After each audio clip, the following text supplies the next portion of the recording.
Okay, good morning po. Mapagpalang umaga mga kapatid at sa inyo rin po na mga kaibigan namin at kapamilya na bumibisita sa amin ngayong araw. Good morning din po sa inyo. Ah, ah, magdasal po muna tayo. Sige, let's pray. Father God, maraming salamat po ngayong araw na nandito kami upang ma-refresh at ma-recharge, God. May pagkakataon kami sa isang linggo upang magpahinga at sambahin ka at alalahanin ang iyong kagandahang loob. As I speak today, God, please help me to deliver your word, God, not with my own power but yours, God. Help me become confident, God, and speak through me, Lord, please. Marami pong salamat. We pray all these in Jesus' name. Amen.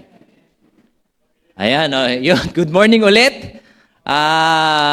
Dahil rich po ang ating theme ngayong 2025, Siyempre, may rich din sa title ng aking mensahe. Kahit na, actually, this is my second time na, my second time to do the main message. So baka isipin nyo, hindi na ako ma-reach. Pero, hindi po, ako lang po ito. Isang makasalanan at punong-puno ng weakness na tao na buhay na patotoo ng kagandahang loob at pagpapatawad ng Diyos.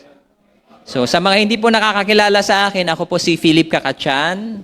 You can simply call me Phil, no? Tito Phil, Kuya Phil. Pero ako po ang kaisa-isang Papa Phil ni Cherry May Kakachan. Feeling ko lakas makagwapo pag tinatawag niya akong Papa Phil eh. So, kaso once or twice niya pa lang ata akong tinawag na Papa Phil. Siguro baka feeling niya mas pogi ako kay Papa Phil. Papa Phil. Ang feeling, no? But anyway, most siguro sa inyo, you can call me Tito Phil na lang kasi feeling ko titong-tito na ako kasi, yes, Tito Phil. Kasi alam niyo bakit? This week, inatake ako ng sciatica. Masaya lang siya pakinggan pero hindi siya masaya kasi hindi mo maabot yung paa mo, tuhod mo, ganyan because of a pinched nerve sa likod. But anyway, going back, ang title po ng lesson natin for today is, gagamit akong clicker. Yan. Within reach. Or sa Tagalog, abot kamay. Let's go sa Matthew 28, 18 to 20. So, yan. Sabi, Then Jesus came to them and said, All authority in heaven and on earth has been given to me. Therefore, go and make disciples of all nations, baptizing them in the name of the Father and of the Son and of the Holy Spirit, and teaching them to obey everything I have commanded you. And surely, I am with you always to the very end of the age. Itong scripture na to very familiar na sa atin, So, alam na rin natin yung context, yung meaning. So, hindi expository yung preaching natin today or hindi yung parang malalim na interpretation or paglalahad. But rather, pag-uusapan natin kung papaano maisa sa katuparan itong napakahalagang instruction ni Jesus, which is going and making disciples of all nations, or reaching out to people. So, yun nga. So, how do we then go and make disciples of all nations? There are many ways. Few ways is pwedeng pumunta tayo ng mission team. Pumunta sa isang lugar na hindi tayo familiar at mag-plant ng church. I remember nung kaka-reach out pa lang sa akin sa campus during my college days, I was so fired up. Pag sinabi siguro ng ministry leader ko dati na huwag ka nang mag-aral, pupunta tayo ng Timbuktu at magpa-plant tayo ng church. Malamang ginawa ko yon during that time. I was that fired up. I felt like I could go anywhere and anytime for God. I was so ready back then. Pero buti na lang, hindi yun pinagawa sa akin, no? Kasi looking back, parang feeling ko, yung fire na meron ako that time, baka hindi ko siya na-sustain. And baka naging consumption lang ako dun sa mission. So, but, pero kasi mahirap yun eh, yung pupunta ka sa isang lugar tapos walang kasiguraduhan, iniwan mo yung buhay mo na familiar. Kaya ang taas ng tingin ko sa mga nagmi-mission team. Like si Kuya Rolando Astillero, di ba? Kuya Joey, nag-mission team yan. And sila Rex, madami pa. And pwede rin siguro magsulat ng libro. Actually, pangarap ko yan eh. Pero until now, hanggang pangarap pa rin siya. Pwede rin via social media. Facebook, Instagram, Twitter, TikTok, podcast, YouTube. And speaking of which, sayang wala dito ang ating superstar. But speaking of podcast or YouTube, I'm so excited dito and thrilled dito sa project ng church no through Chris Bro and Kia Mike. Ang kanilang, by the way, so BTW, parang very catchy siya, tsaka millennial ang datingan, no? At parang ka-level siya ng BMW tsaka RTW.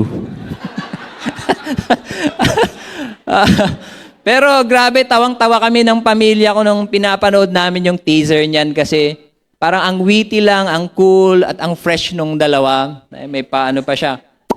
May pa... parang yung lip glossing technique ni Chris Bro, grabe. So... And yung unang episode niya, actually, nakakatuwa kasi yung most commonly misinterpreted or misunderstood scripture. Very enlightening siya. Pero medyo na-confused din ako doon sa yung guest ni Kia Mike. Kasi nung nagsalita na siya, parang sabi ko, ba't nawala yung Australian accent niya? Kasi kala ko si Bogart the Explorer yun. Kasi meron siyang yung sombrero ni Bogart the Explorer. Yung pala si Chris Bro pala yun. Anyway, but kidding aside, ang paggamit ng social media or multimedia medium is a good way of reaching as far as we can para sa mga tao. But aside from these methods or ways on how to go about making disciples of all nations, there is a simpler way of doing it that any disciple is capable of doing. And that is to, inom muna tayong tubig.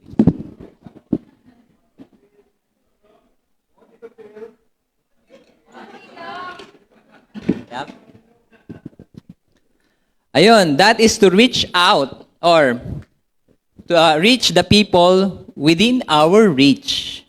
Yung mga taong katabi na natin, kasama natin. And that is within our family, within our workplace, within our schools, within our circle of friends. Pero, that's more challenging, right? Kasi sila yung nakakakilala sa atin. Alam nila yung pagkatao natin. Hindi natin sila madadaya. Kumbaga, araw-araw mong kasama sa bahay, ganyan, o kaya sa trabaho. So yung buong pagkatao mo, basang-basa nila. So mas mahirap siya. That is why it's very important to live a life worthy of our calling. Sabi sa 1 Timothy, yan pala, yung slide ko, baka masayang gamitin na natin. Yan, family, friends, yan, yung college, schoolmates, ganyan. But, sabi sa 1 Timothy, chapter 4, verse 16, sabi, watch your life and doctrine closely. Persevere in them, because if you do, you will save both yourself and your hearers. So, napaka-importante talaga ang pamumuhay ng matuwid. Kasi yun na mismo yung evangelism natin eh. That's the most powerful evangelism that we can do. So, how can we reach out yung mga katrabaho at mga schoolmates natin? One, through acts of kindness. Simple gesture of smiling or saying hello or good morning can be a good conversation starter. How many stories of conversions na ba yung narinig natin na just because someone smiled at them, ganyan. Di ba? Parang mas gumaan, mas na-open yung heart nila to start a conversation. Yung classic example dyan, yung kay Tita Rose and Ate Michelle Ip, di ba? One smile and na-invite si Ate Michelle. So, how else? Through listening or pakikinig. Alam niyo siguro ito na yung pinaka-simple and most underrated pero effective way on how to get to people's heart. Sa panahon kasi ngayon, bibihira na yung taong marunong makinig. Mas marami yung may opinion or mas prefer magsalita kaysa makinig. And it's a soft skill that we should, or everyone should work on. Kasi when we listen to people, we are declogging their hearts. Parang tinatanggal mo yung bara sa puso nila pag nag-express sila. And when that happens, it is also easier for them to listen. Okay? So how else can we reach out to people? Through forgiveness or pagpapatawad. Ito na siguro yung pinaka-noble way to reach out to someone, no? Kasi when we forgive a person who hurt us, we embody the character of Christ. Yeah. In a world where everyone expects eye for an eye or tooth for a tooth, offering forgiveness often shocks the world. Parang papaisip sila, wow, ang awesome naman ng tao nito. Ang bait niya, ang bilis niya magpatawad, ganyan. And this thing can, tickle their interest na there's something in him or in her na parang gusto ko rin ma-emulate, ganyan. So, it's a good way. But, what if the people within our circle saw our not so good side already, which is very common, no? As a Christian. Sa workplace, sa school, we do something un-Christian-like. We do something na unbecoming of a Christian. So paano kung sa workplace mo you haven't been a good example? Nakichismis ka siguro or nakisabay ka doon sa mga ginagawa nila na dapat di ginagawa ng Kristiyano. So ngayon parang hesitant ka na mag-share kasi parang meron ka ng impostor syndrome. Parang feeling mo, nakakahiya eh. Parang hindi naman ako disciple or ano. Di ba? Nafe-feel nyo ba yon or baka ako lang? Di ba? Minsan awkward. And totoo naman, mga kapatid, nakaka-insecure talaga yon if people have witnessed the worst side of you. But I have good news for you. If you feel that, yun na-insecure ka, because you feel like you are not a good enough Christian, ibig sabihin, okay ka pa. Kasi, you know why? Alam mo pa yung tama at mali. Okay?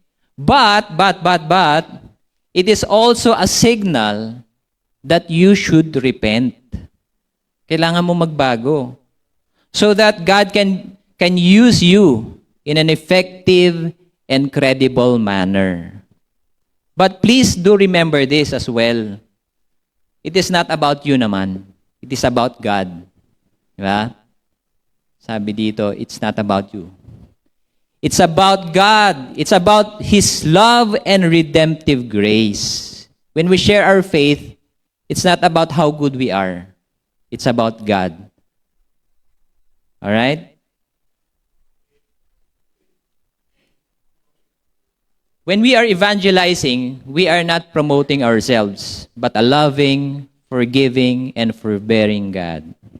So, sabi, don't allow your past mistakes or your weaknesses prevent you from sharing God's word. Because you have no idea what God can do to you and through you despite your flaws and weaknesses. You know, let me share to you something interesting, no? Yung mga anak namin, si James tsaka si Nathan ay mga disciple na. And that is only because of God's grace. It's not about me and Che or anyone else. Sa mga nakakakilala po sa aming pamilya, you know that Che and I used to be a problematic couple. Ay, hindi pala problematic, no? But rather, very problematic. Ang dami naming issues personally or sa isa't isa. Ang dami naming issues sa buhay. And our children saw everything. They heard it and they felt it. That is why it still amazes us how God was able to draw our children to Him despite all those things. One time, tinanong ko sila why they decided to become disciples. And one of them said, gusto ko kasi kayong tulungan. Oh, no. Yeah. I know. You see, even us not being okay was used by God to draw our sons to Him. It may not be the ideal answer or reason for choosing to becoming a disciple, no? But I am glad that they studied the Bible because they wanted to help us. And I'm sure along the way naman, as they get older in their walk with God, their motivations and their hearts will still be refined. And tinanong ko din sila if hindi ba sila na-turn off sa Christianity because of what they saw from us during those times that we were struggling. And one of them answered, hindi naman, kasi alam naman namin na you're trying your best and that you are seeking help. Yan. So, nakikita kasi nila kung sino-sino na yung mga kinakausap namin, hinihinga namin ng tulong, at kahit struggle kami, umattend kami ng church. To some, it may look like hypocrisy, no? Na umattend kami ng simbahan, and yet, madalas kami nag-aaway or ang dami naming issues sa isa't isa, or personally, ang dami naming weaknesses. But we know in our hearts that we are attending church because we wanted to change and we needed help. And only God can help us.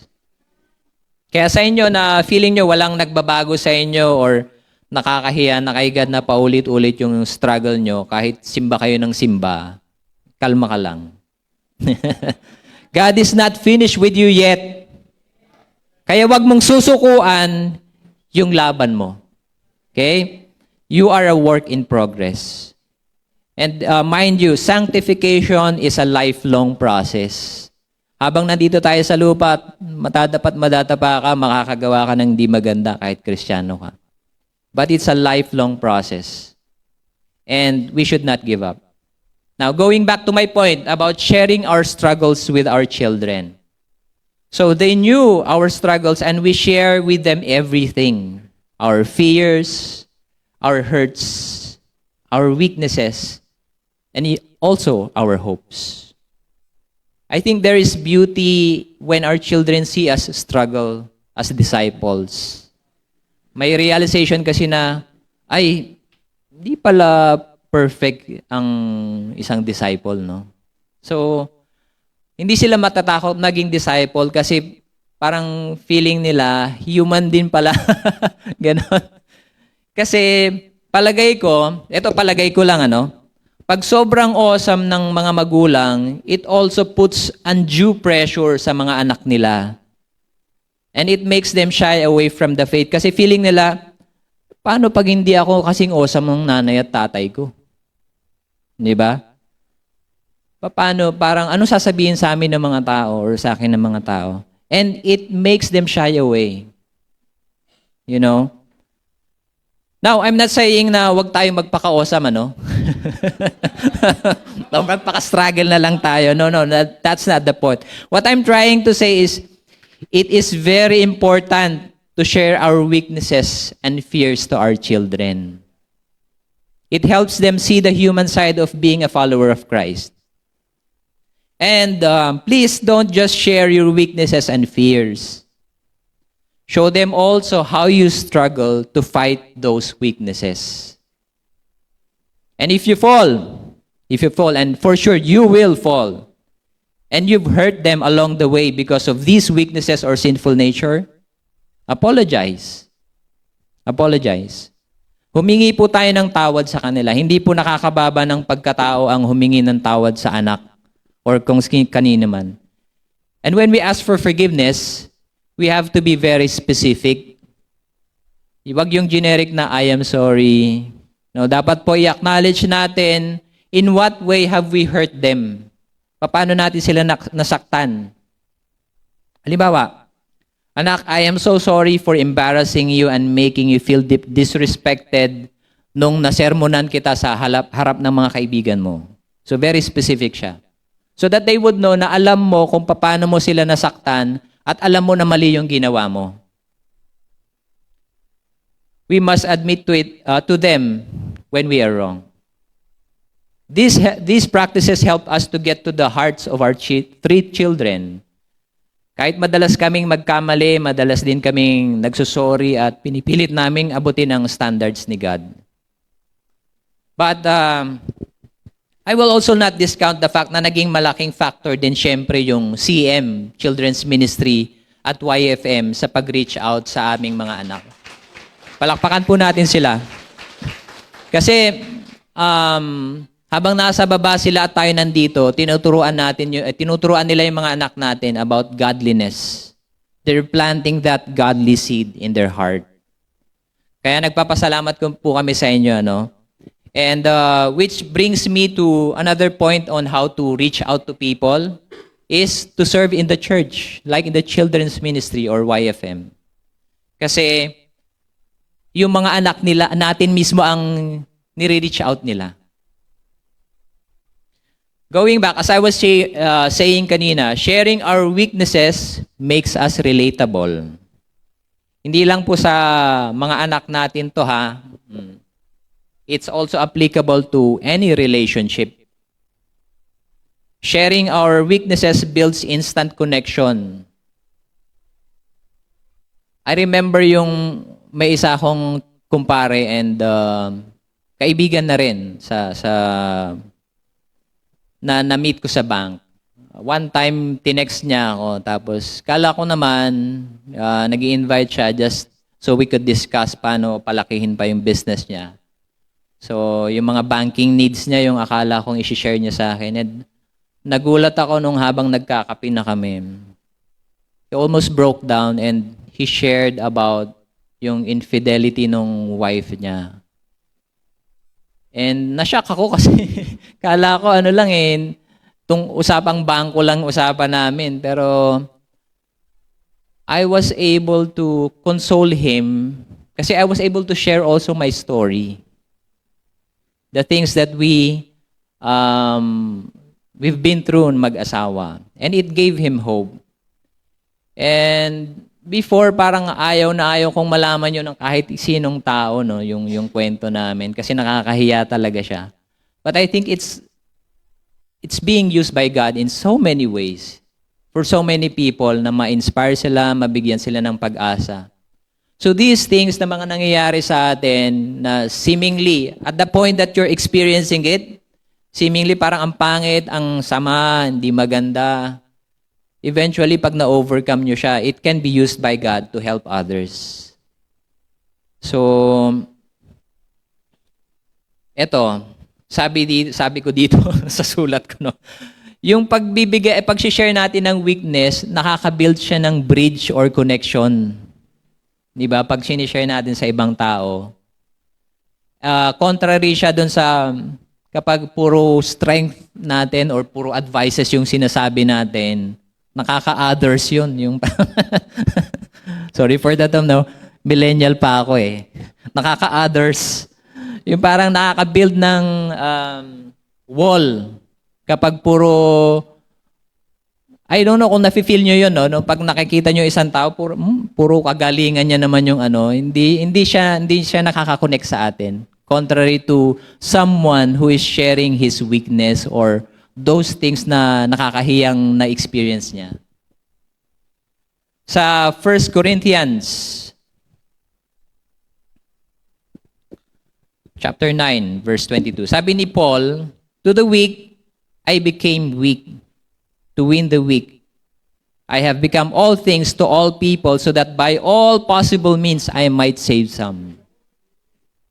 Ang punto ni Paul dito is relatability, hindi hypocrisy or pagkukunwari na, alam mo yun, tipong pag may sinabi yung kausap mo, ay sasabihin mo, ay ako rin.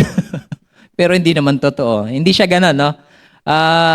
Ang sabi niya, he became all things to all people. Ibig sabihin is, he tried to connect or find a common ground so that he can relate to people. Because when people can relate to us, it is easier for them to trust us. Mas madali silang magtiwala, and it's easier for them to be open if we invite them to church, if we invite them to study the Bible. Ganon. So, ito, ilan lamang to, no, sa pwede nating gawin upang ma-fulfill natin ang command ni Jesus to go and make disciples of all nations. Pero actually, first step lang siya eh. Ito yung kumbaga parang kumatok ka lang sa puso niya, and then pinagbuksan mo lang yung pintuan ng puso niya so that mapag-usapan niyo si God. Tapos makapag-study sila ng Bible and matulungan silang makilala ang Diyos. So, kasi, you see, not everyone is cut out to be part of a mission team. I'm sure hindi naman lahat sa atin dito yung ready to go anywhere, anytime. At lalo sigurong hindi naman madali siguro magsulat ng libro, no? Or mag-vlog, katulad ni Chris Bro and Kia Mike. But in our own simple ways, despite our weaknesses and handicaps, we can still reach out sa mga tao. Kasi hindi na rin natin kailangang lumayo. Because the people God wants to reach out, God wants us to reach out, are actually within our reach. So yun lang po mga kapatid, tayo po ay manalangin.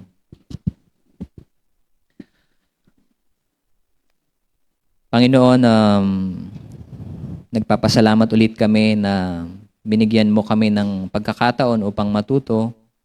At binigyan mo kami ng pagkakataon upang ma-realize na even yung aming kahinaan or mga past mistakes or even flaws, God, you can still use it, God, for us to reach out people. Help us, God, to share our scars, our wounds to them, and help us, God, lead them to you. Help us as well to live a godly life, God, so that we can be a credible witness to you, God. We thank you again. We pray all these things in Jesus' name. Amen.